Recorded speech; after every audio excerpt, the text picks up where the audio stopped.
today. I mean, they could have made some effort with the room. I think what we need now is the glitter ball, then we're really flying. Thank you very much. Okay, so I'm Phil. I actually own a social networking site. I founded one for financial services people. The last time that I was at a presentation where the person at the front actually owned a social networking site was where Michael Birch from Bebo was speaking. Now, he did his 20 minutes, I think, but he had a table up at the front and the organisers arranged, and he had 6 pints of Guinness lined up for him during this, and I was just fascinated, would he get through these while he was actually speaking? Yes, he did, was the answer. I hope you'll bear with me my humble glass of wine here as we go. Let me tell you a tiny bit about myself. My background is financial services, some of the big firms like Zurich Insurance that you might have heard of. Financial services, by any metric that you look at, is the least engaged with the internet, the least engaged with social media, the least engaged with consumers, the least trusted. So we had a bit of an uphill battle on our hands to try and get this something that would be exciting. I was made redundant by a firm called Liverpool Victoria, and I decided at the time I'd come to go and do my thing, and I set myself up as a marketing consultant to financial people. So I do consulting, as I said. My social networking site is called IFA Life. It's ifalife.com, and it's predominantly for financial advisors. I also run a community for professional speakers, anybody in fact who presents or has to present as part of their job, which I suspect one or two you might do. I have run and set up 78 online communities in various shapes and forms, everything from recruitment firms to a psychic in the United States who interviews dead celebrities live on radio. Now, can you imagine the content, the fun that we had with that? Great fun. And I'm a member of 204 separate groups and online networks. So I'm very embedded in social media. I also do quite a lot on LinkedIn. For those of you to represent those in the corporate world, I do quite a lot of LinkedIn consultancy. There's a lot happening with LinkedIn. It's a very interesting site. It's not everyone's cup of tea. It's a little bit dry, but they're constantly coming out with new stuff all the time. Even today they announced a new feature on LinkedIn. I don't know if any hands up those of you on LinkedIn? Okay, well done. Have you got your skills section filled out? Yes. Excellent. Well, from today, people will be able to rate you against the skills that you claim to have. Yeah. So it's like a click and burn situation. It's a short version of the testimonials that you might ask for. It's not available in the UK just yet. A couple of weeks' time, you better see that, but that's brand new today from LinkedIn. I'm fascinated by LinkedIn and how everything they're doing to try and get you to spend your whole life on LinkedIn. There's not much that you can't do on LinkedIn that you can't do on Facebook these days. But it's a bit of fun. I live in Surrey. I live down in Guildford. Anyone know Guildford? Oh, blimey, you do. Excellent, fantastic. And I do kickboxing, so you better watch out. Photography is my content thing. I love, years and years ago, I used to do wedding photography on a Saturday afternoon, then I used to go to the Hammersmith Odeon, as it was then, take some of these good old boys. And when I used to give out the wedding photos, I just had to be so careful that there wasn't a picture of Lemmy from Motorhead in there at the same time. But kickboxing is my thing. So, and one of the things I like about LinkedIn, LinkedIn is basically a massive mine of data that is there for us to use and leverage as we see fit. Because I had nothing else to do one afternoon, I thought, well, let's have a look on LinkedIn and use some of the filters. Now, if you ever use some of the location filters and the keyword filters, it's amazing what you can come up with. So I thought, well, let's have a look, see who does kickboxing in financial services. Yeah? And I found a whole bunch of people around the world, so let's narrow it down. How about to kickboxing in financial services in the UK? And there was another bunch of people. I thought, well, how about kickboxing in financial services in London? And it narrowed, we got down to about 10 people. I thought I was quite surprised there were that many people. But what was really interesting, I felt I kind of got something in common with them. So I sent them one of those, we all sent one of those connection requests on LinkedIn, yeah? Well, mine was a little bit different from the, I'd like to add you to my professional network on LinkedIn. Yawn. I sent a message that says, would you like a fight? Do you think I get a response from that? You bet I do. You bet I do.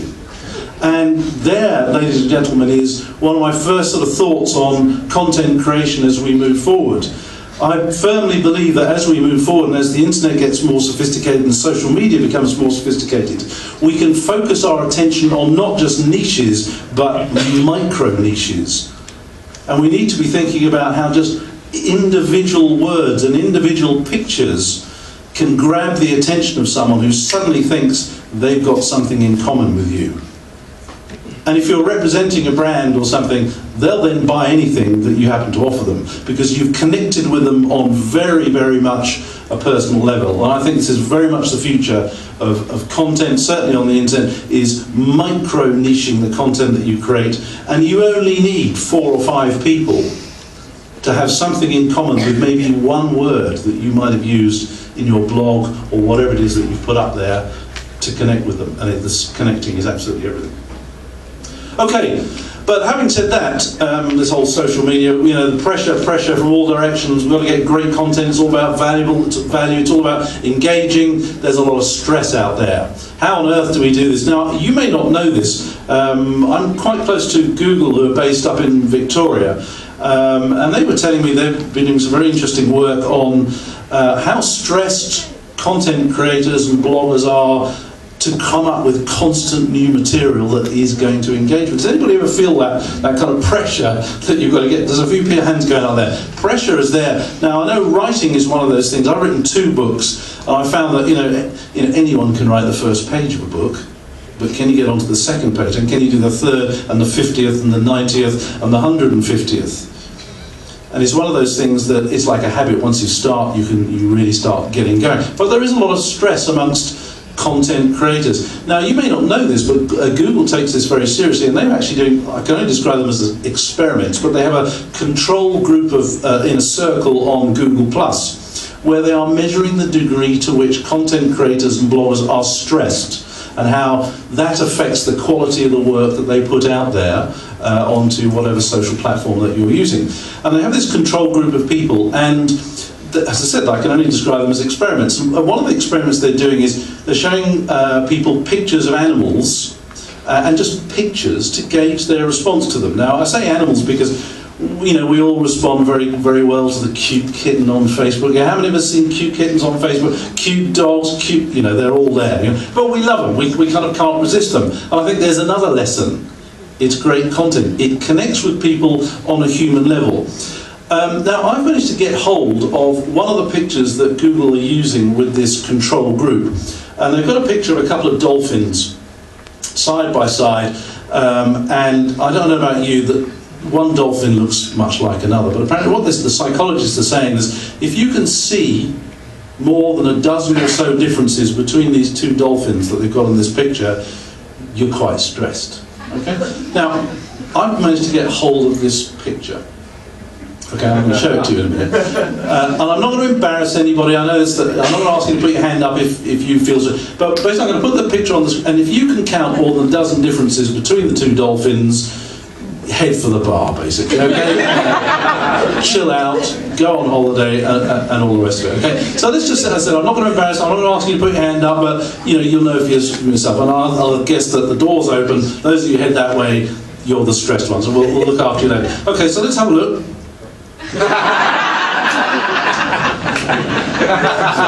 Now, Google psychologists say that nervous laughter is a symptom. Now, for me, I can't see any difference at all. Now, again, content lesson, engaging animals on a human level and humour. I love that in all content. I love humour and I love pictures. I'm going to spend the rest of my time this evening just showing you a few pictures.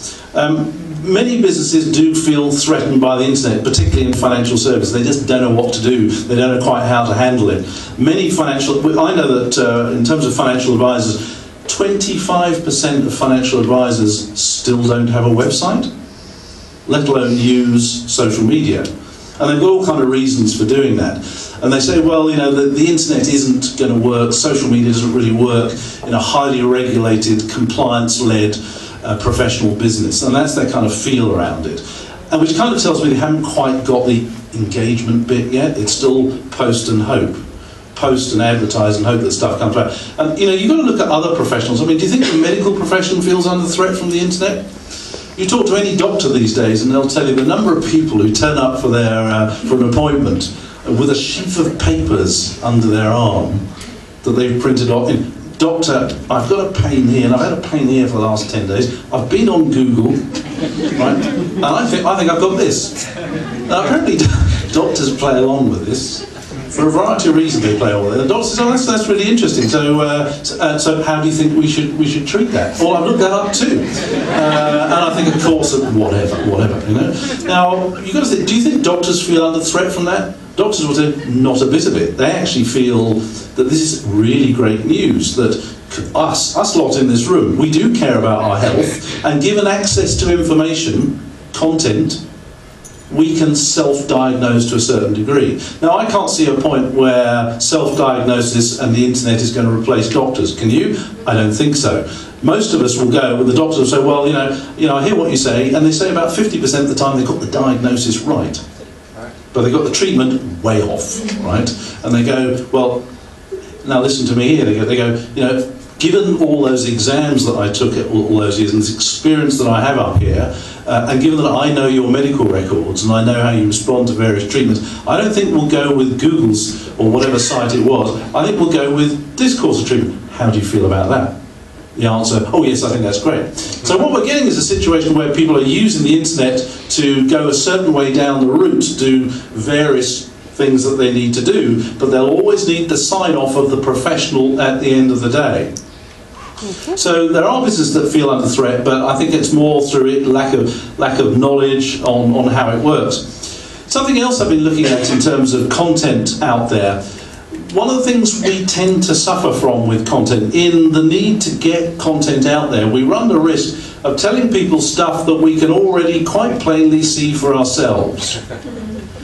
Content that we can work out from stuff. The stuff you're telling me doesn't actually add any value on top of what I can already work out and find for myself out there on the internet. You know, if we're being paid to create content, you know, this is a serious business. And we do constantly need to get the quality levels high and not resort to just regurgitating stuff that sophisticated, you know, as consumers get more sophisticated about how they use the internet out there, they can see a lot of the stuff that you might be creating for themselves. So we really need to work on the quality levels. I say to financial advisors, you know, look at financial advisors when they blog, it's a little bit bland, it's a little bit vague, it doesn't quite tell us anything. We really need to think in depth about the quality, you know, and I can keep coming up with examples like this all the time.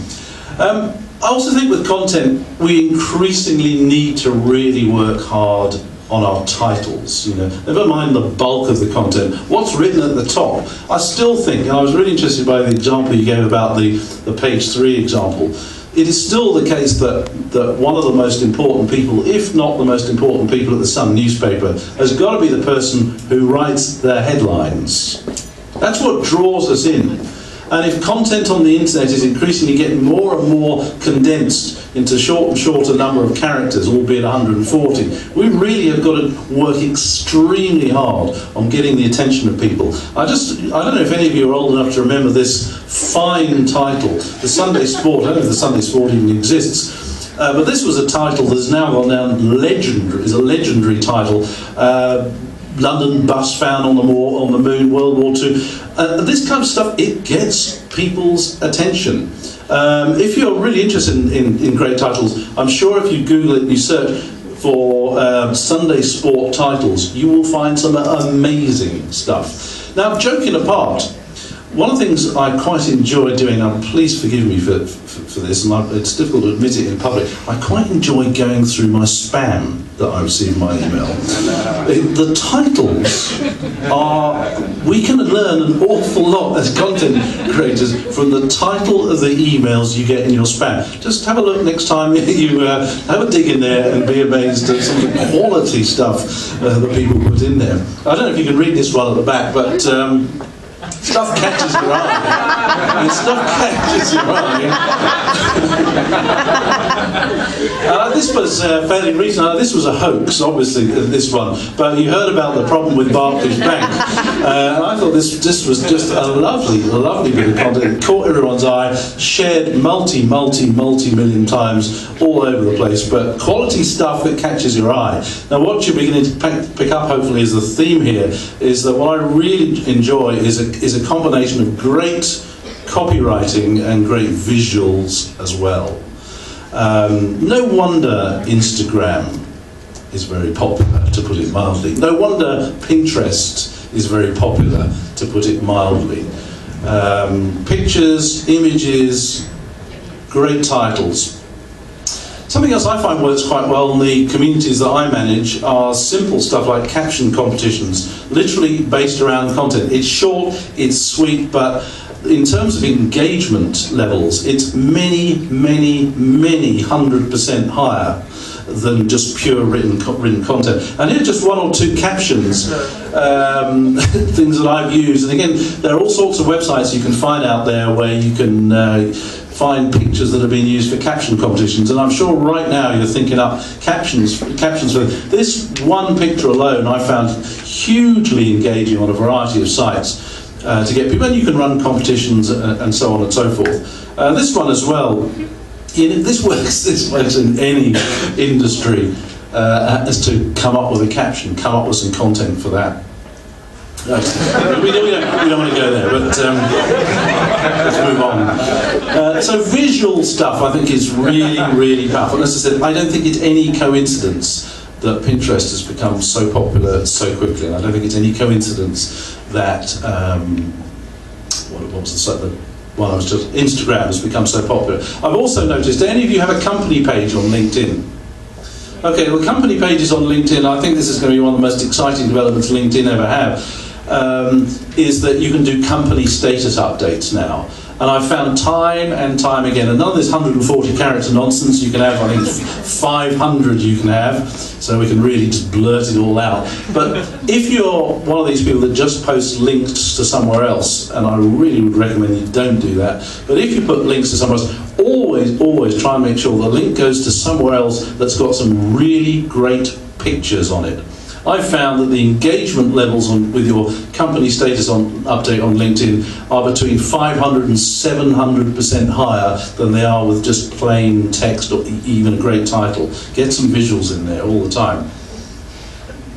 I ran a blog for marketeers. In 2003 I wrote a book called Successful Seminar Selling. And it does what it says on the tin. The book teaches people how to put on seminars and how to get a room full of people. You've done a great job here. And then how to present your message. Okay, so the book tells you how to put on seminars, but the central premise of the book, Successful Seminar Selling, is actually not putting how to get a room full of people. It's about why you should have a room full of people. And the fundamental premise is the whites of your eyes.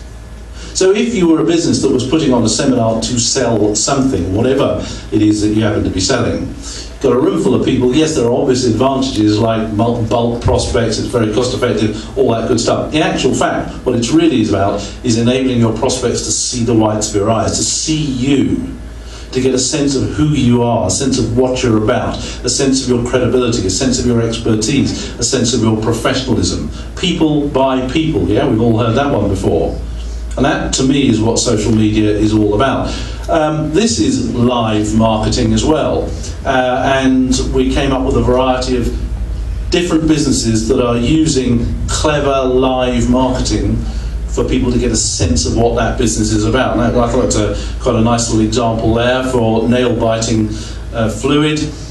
This was something that Bic created. I don't know if you've seen this, but again, if you're driving past that down a road and you see that, is that going to get your attention? Of course it is. It's great live marketing. It says something about the brand. A little more basic, perhaps, but do you think that guy's going to get attention? Do you think people like this fella? A local plumber, People by people. It's great content, it's very visual, and it entertains as well. Something a little more basic, but it's very simple, but a brand deliberately came up with that bag in that particular way. This is a box containing $1 million on a street in Brooklyn.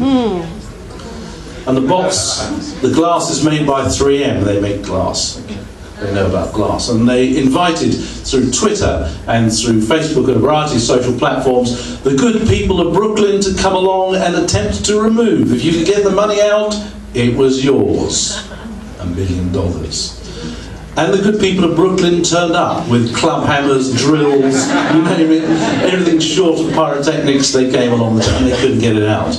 They proved that the glass was seriously quality stuff. This is great live marketing, it's great engagement, it's great content. This one appeals to me on...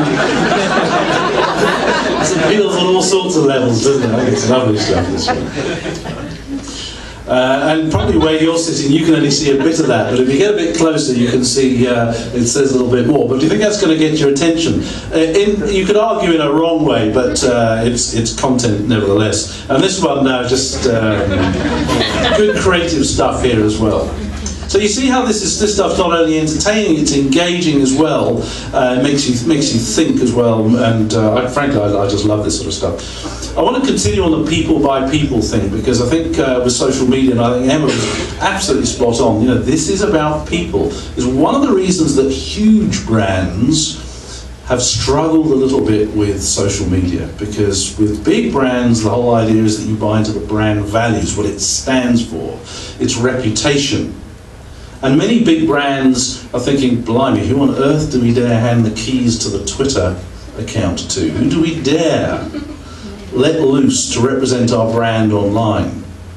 I do a bit on social media for employee engagement. We have a few tools that help to identify the right people, if you're doing it internally, who you dare to hand the keys to the Twitter account to.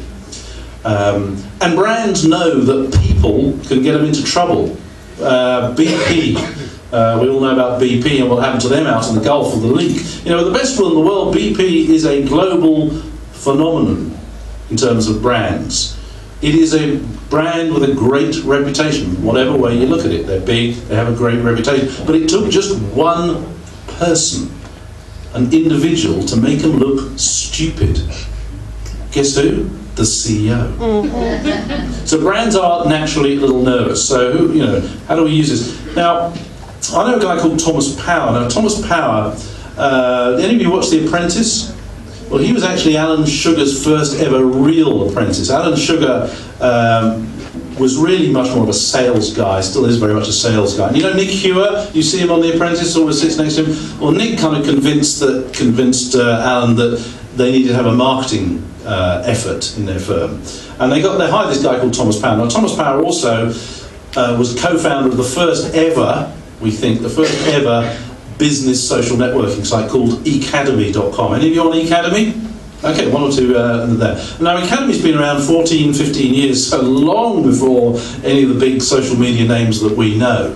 Now, it's actually also been one of the slowest growing sites for a variety of reasons, but nevertheless, it is there. Now, Thomas Power was one of the first people to really be encouraging people who are using social media to get the human touch in there. So, for example, if we've got a financial advisor or an accountant to go on to set up a social profile on any site, you know, they'd be putting in tax words and financial advice words and pensions and stuff that frankly makes people yawn. But Power was really one of the first people in the world to get the human side. Now, one of the things on the Academy website is when you create a profile page there, they encourage you to put up 50 words about you. So all the accountants put tax stuff, and it's really rather dull, okay. But Power does these social media training days, and some of this might sound a little bit basic to you guys because you're well embedded in it, but he gets about 50 people in a room and he's teaching them about social media, and he's teaching them the importance of people by people. And he puts up his 50 words, and there's words like chocolate in there and family and stuff like that. And one of the words, his 50 words, is corks. Okay? So he's one of those guys that collects corks. And he always gets that kind of response. And there's always, when he does the training, there's always a bit of a giggle in the audience. And then he goes, just out of interest, could you put your hands up if anybody else in this room collects corks? And guess what happens? There's always 2 or 3 people who do this. Hand goes up, body goes down. Everybody looks around, everybody points at them, looks at them, and so on and so forth. And he says nothing more. But come the coffee break, guess what happens? the people who collect corks, he watches them, they gravitate towards each other, just like this, you see. And you see that. And this is what human beings want to do. It's a natural instinct to be with and near other people who are like you. We even punish people by keeping them away from other people, don't we? Solitary confinement and so on and so forth. Human beings have a natural desire to be with other people. And I think this is, again, one of the key aspects of content on the internet, is to focus on those micro niches and to niche in areas where people can connect with you on a human level. Now, when you go to Power's house, right, you're wading through these things all over the place. He has them absolutely everywhere. What else? Now, I was going to say, take my mother-in-law. That's not my mother-in-law. It's a comedic representation of my mother-in-law, who I love dearly. She's a lovely lady. Now, she's in her 70s, and very interesting things happened with her. Now, she's really not all that interested in the internet. She had a moment in her life when she needed to get her personal finances sorted out. She said, it came around one Sunday, and she said, can we go on your internet thingy, those were her actual words, to find a financial advisor? And I thought, well, this will be fun, see how we get, see if any of the financial advisors have been taking any notice of what I've been saying to them. And we did a search, and we found eventually half a dozen financial advisors' websites in and around the Guildford area. Okay. Now, guess what? They all said the same thing. They were all absolutely identical. Some of them were actually identical. Template websites. I haven't got a problem, just as long as you do something with them. And so she's got 6 websites. How do we choose which financial advisor to go from? We didn't know any of them. In fact, where would she have gone before the internet came along to find a financial advisor?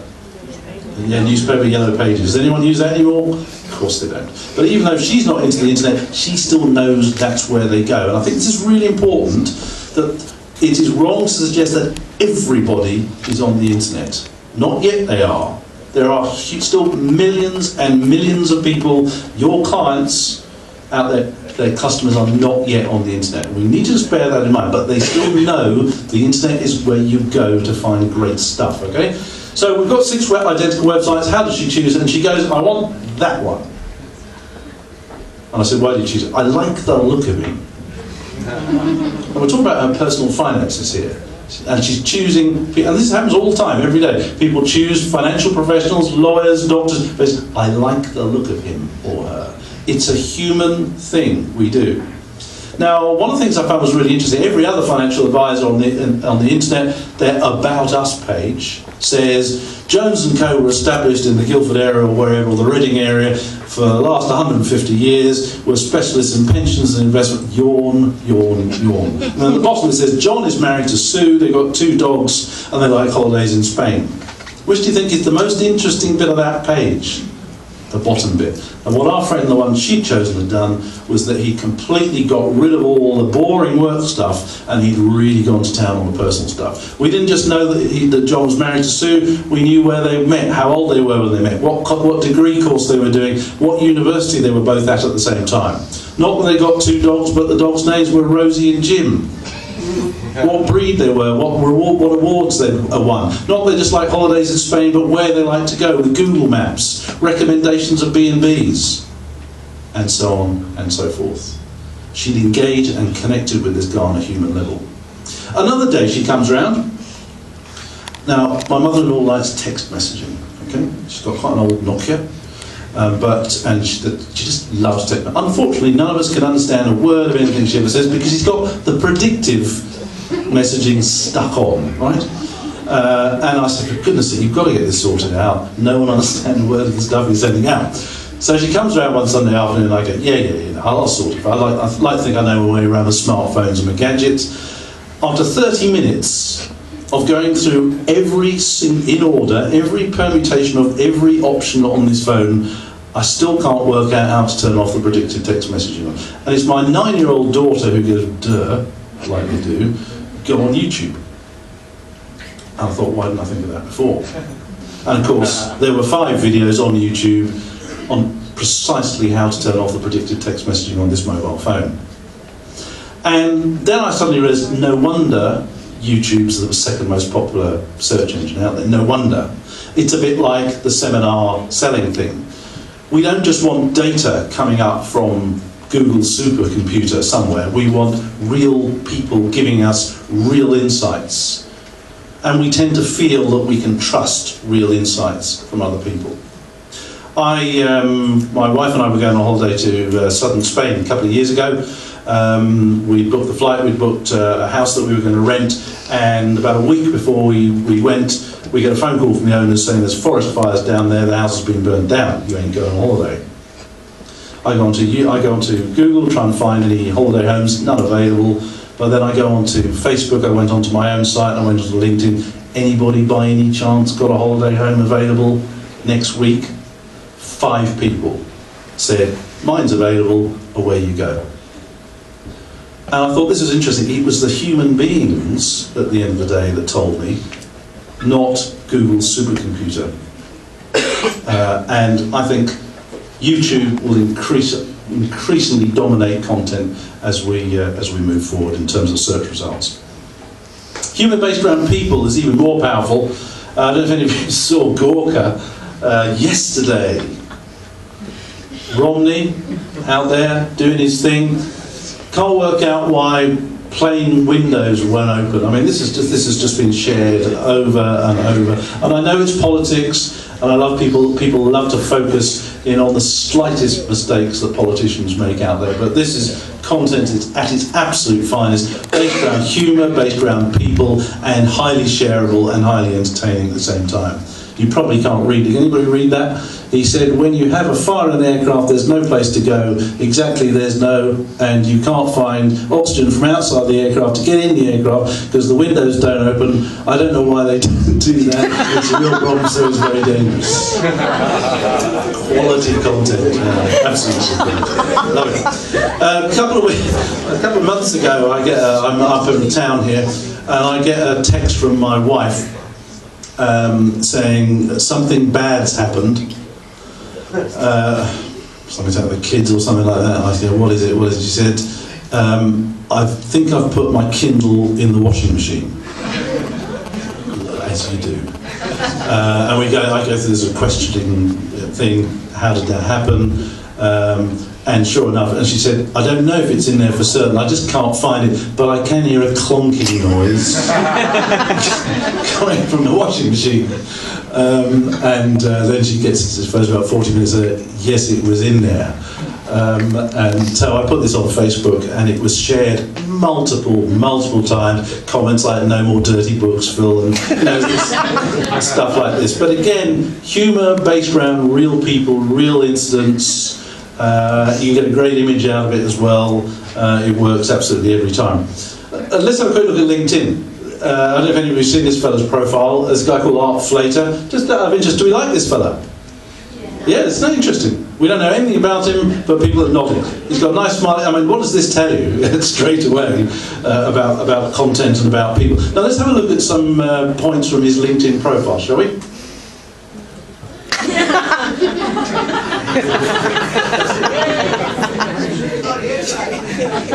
He's a quality guy. We'd hire him straight away. And there's more.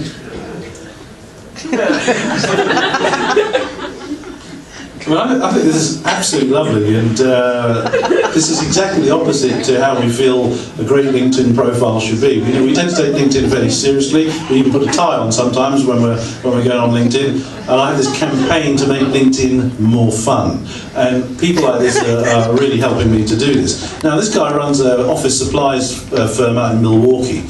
And you couldn't get away with stuff like this unless you were the real deal. His testimonials are outstanding. If you want office supplies in Milwaukee, this is the man. You don't go anywhere else. How do we contact him?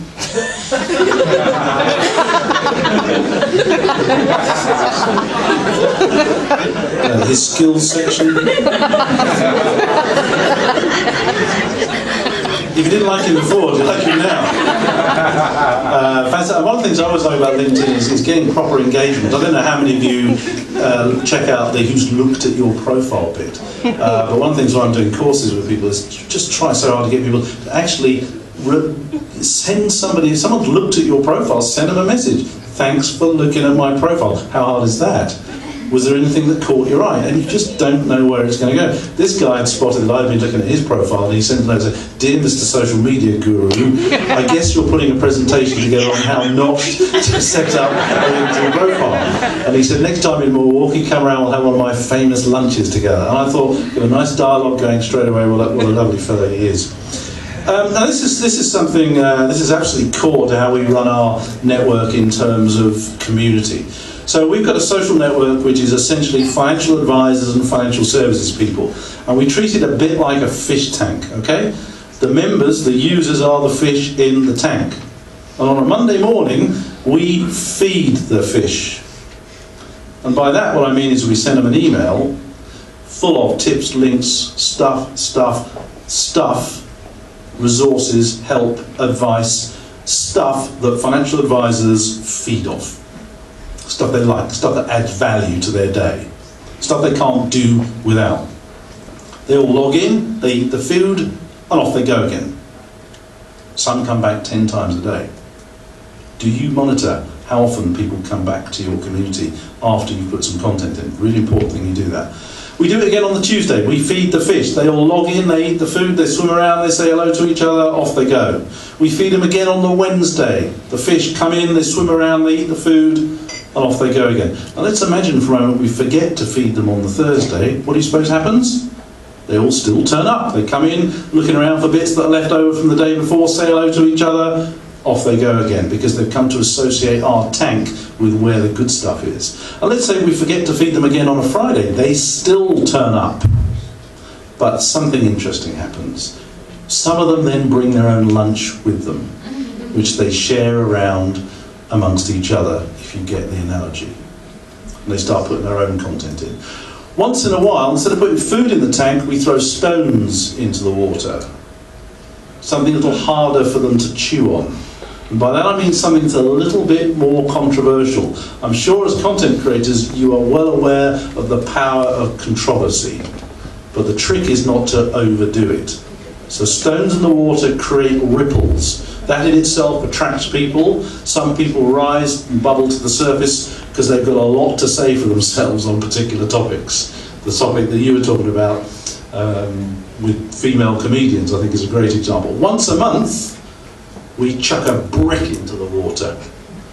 Something that really stirs them up. I've got a secret list of things that wind up financial advisors and financial services people. But you don't overplay it.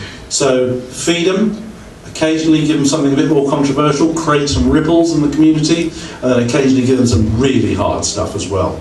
The trick is to get the balance, and that's how we manage our communities as well, feeding the fish. Here's an interesting thing as well. If you look at a business, if you're a business owner and you're right in the middle there, and all the red dots around the outside are your customers, what tends to happen is you communicate with them from time to time. Okay, there's a message going outwards to them. It could be an email, a phone call, a blog, a video, a tweet, whatever it is. And occasionally the reverse thing happens. They communicate with you. But what's the bit that's missing from that? It's the communications between each other. And a lot of people, a lot of corporates say, we don't want that. We don't want customers talking to each other. They already are. And what they're actually saying is we don't want them talking about each other out loud. We don't want to talk about us out loud. And this clearly is one of the biggest challenges, certainly for the bigger the corporate, the harder it is to be comfortable about people talking out loud about you. And feeding the fish is a great way to get them all to interact and engage with each other. Then the final magic formula, I think, is a combination of all of it, where you combine people, visuals, fish food, fun, get it all in there. And I've got to use a financial services example. This fellow here, a guy called Pete, he's a financial advisor down in Cornwall, and I think it's tomorrow, he's uploading his 250th video on YouTube, to his YouTube channel, on personal finance. Just little personal finance tidbits. He makes it fun, he makes it entertaining. He doesn't wear a tie, he doesn't look too formal. Simple personal finance stuff. This is great education. It ticks so many boxes. It's visual, it's online, it's easy to digest. People can get a sense of who he is. I mean, the first thing is people can say, well, they'll just, like a seminar, people in the first 30 seconds will decide whether or not they like you. There's other financial advisors out there not doing anything remotely like this guy's way ahead. He's funny, he tells jokes, he sets his camera up on cliff tops, on cliff edges, on lay-bys, pub gardens, in his living room. He does them everywhere. He's a highly engaging guy. And this is the kind of stuff, certainly for industries that find social media a bit tough to get their heads around.